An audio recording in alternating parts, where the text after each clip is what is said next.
Good morning and welcome to the Breakfast Rundown with me, Zulfick Farzan, where we bring you all the stories that matter to you that's happening here in Sri Lanka and across the world.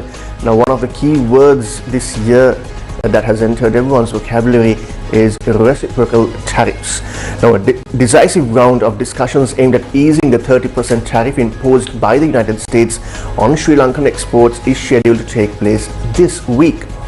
The virtual negotiations will be held between senior officials from Sri Lanka's Ministry of Finance and the Office of the United States Trade Representative, or USTR.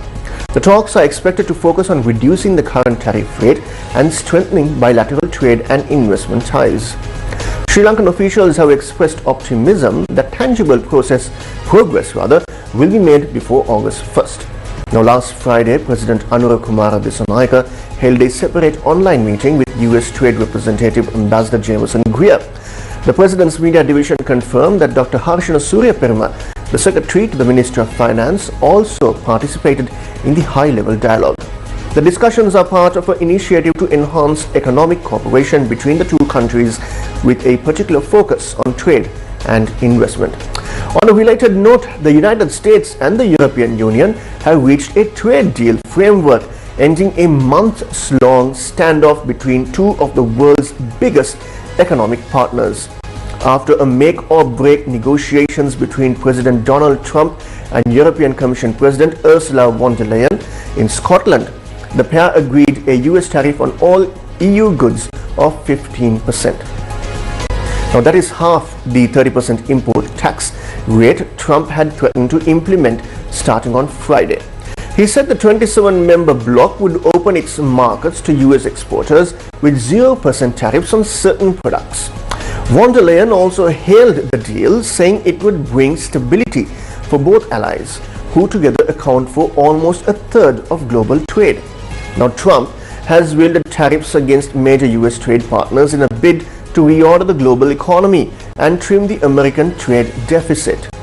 As well as the EU, he has struck tariff agreements with the UK, Japan, Indonesia, the Philippines and Vietnam, although he has not achieved his goal of, quote, 90 deals in 90 days, unquote. Now, Sunday's agreement was announced after private talks between President Donald Trump and EU's von der Leyen.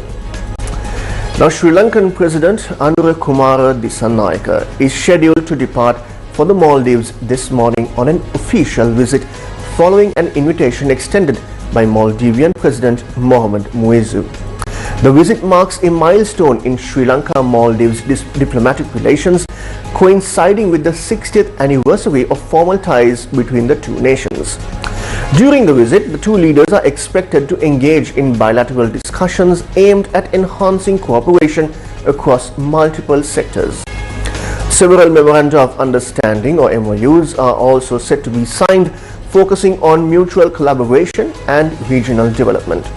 Joining the President on this diplomatic mission is Foreign Minister Vijitha Herath, along with a delegation of senior officials. The Sri Lankan delegation is expected to remain in the Maldives until July 30th. Now, a structured national program aimed at strengthening small and medium enterprises, or SMEs, has been launched, according to Deputy Minister of Industries and Entrepreneurship Development, Chaturanga Abesinghe. He emphasized that the initiative is designed to address key challenges faced by local entrepreneurs in entering global markets. The Deputy Minister highlighted several critical barriers, including difficulty in identifying international buyers, limited production capacity among small-scale manufacturers, and lack of technical know-how and export readiness among individual entrepreneurs. To overcome these challenges, the government plans to develop a value chain framework, select high-quality products, and implement a long-term export strategy over the coming years. Now, let's move on to some developing international news. Thailand and Cambodia are set to hold talks after days of deadly border clashes killed at least 35 people and prompted concerns of all-out war. Talks between the two Southeast Asian nations are expected to go ahead on Monday afternoon in Malaysia, even as both sides accuse each other of launching fresh artillery strikes across contested areas. Acting Prime Minister Phumtham Wen Chai Chai would lead the Thai negotiating team. Malaysia, which chairs the ASEAN Regional Cooperation Forum, has informed the Thai government that Cambodian Prime Minister Hun Manet would also be attending the talks. U.S. Secretary of State Marco Rubio said State Department officials were in Malaysia to assist peace efforts as Cambodia and Thailand were scheduled to begin talks there on Monday in the hope of reaching a ceasefire. Now on Sunday, U.S. President Donald Trump said he had spoken to both leaders and believed that, quote, both sides want to make a deal, unquote. Tensions between Thailand and Cambodia have intensified since late May, killing of a Cambodian soldier during a brief border skirmish. Now in other international news, 3 people were killed and several others injured when a regional passenger train derailed in a wooded area in southwestern Germany. About 100 passengers were on board the train when the accident occurred. Authorities declined to elaborate on the number of injured or how seriously hurt they were.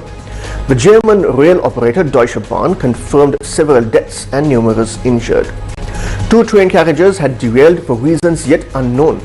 Authorities were currently investigating the circumstances of the accident, the operator said, and traffic had been suspended over a 40-kilometer stretch of the route. German media reported that a landslide might have caused the accident as severe storms swept through the region. The German Chancellor Friedrich Merz expressed his condolences to the families of those killed.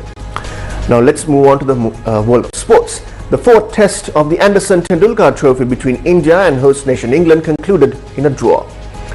India, batting first, posted 358 runs in their first innings. Sai Sudarshan contributed a solid 61 runs, while England's Ben Stokes led the bowling attack with an impressive 5-wicket haul. England responded emphatically, piling up 669 runs in their first innings. Joe Root scored a commanding 150 and Captain Ben Stokes added 141, putting the hosts in a strong position. India's second innings saw a spirited comeback led by Captain Shubman Gill, who scored a century. Gill's performance earned him a place in the record books as the Asian batter with the highest aggregate against England in a single test series and as the 3rd Indian to score 4 centuries in a test series. Washington Sundar and Ravindra Jadeja also shone with unbeaten scores of 101 and 107 respectively. India ended their second innings at 425 for 4, ensuring the match ended without a result. With 1 match remaining in the 5-test series, England leads 2-1, keeping the series alive and setting the stage for a thrilling finale. Now let's move on to the world of motorsports. Oscar Piastri claimed victory in the Belgian Grand Prix, holding off McLaren teammate and title rival Lando Norris in a wet-dry affair at the Spa-Francorchamps to extend his driver's championship lead to 16 points. Heavy rain ahead of the 44-lap race delayed proceedings by almost 18 minutes, but once racing got underway on lap 5, the crucial moment came immediately as Piastri got a better run on his teammate and pole sitter through Ian Rogue. The Australian's run was so great he completed the pass along Kemmel Straight well before the braking zone of Les Combes and thereafter managed a margin of roughly 1 second in the early running. With the circuit having substantially dried and with track position, Piastri pitted on lap 12 for the medium tyres with Norris forced to compete another lap and after making his own stop the following tour for hard rubber. The Briton found himself 9 seconds adrift. Despite having to manage his softer compound, Piastri maintained a healthy gap which only reduced in the final laps to as much as 3.1 seconds. But a small mistake from Norris at La Source on the penultimate lap meant the margin extended to 3.4 seconds at the checkered flag. Now what is the Met Department forecasting for today? The Met Department warns of strong winds and lightning. The Department of Meteorology has issued a weather advisory indicating the likelihood of several spells of rain across multiple regions of the country in the coming days. According to the forecast, Sabaragamu and Central provinces along with the Kalutra, Gaul and Madra districts are expected to experience intermittent showers.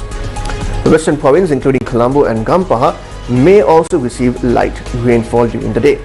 Uva and Eastern provinces could see isolated showers or thunderstorms, particularly during the evening or night. And with that, we bring a wrap to this morning's edition of the Breakfast Rundown with me, Zulfick Farzan. But don't forget to follow us on our social media handles on X, Facebook, Instagram, TikTok and YouTube. And also subscribe to our WhatsApp media channel where we bring you all these stories in detail to your palm-held devices. Until I see you again, take care and stay safe.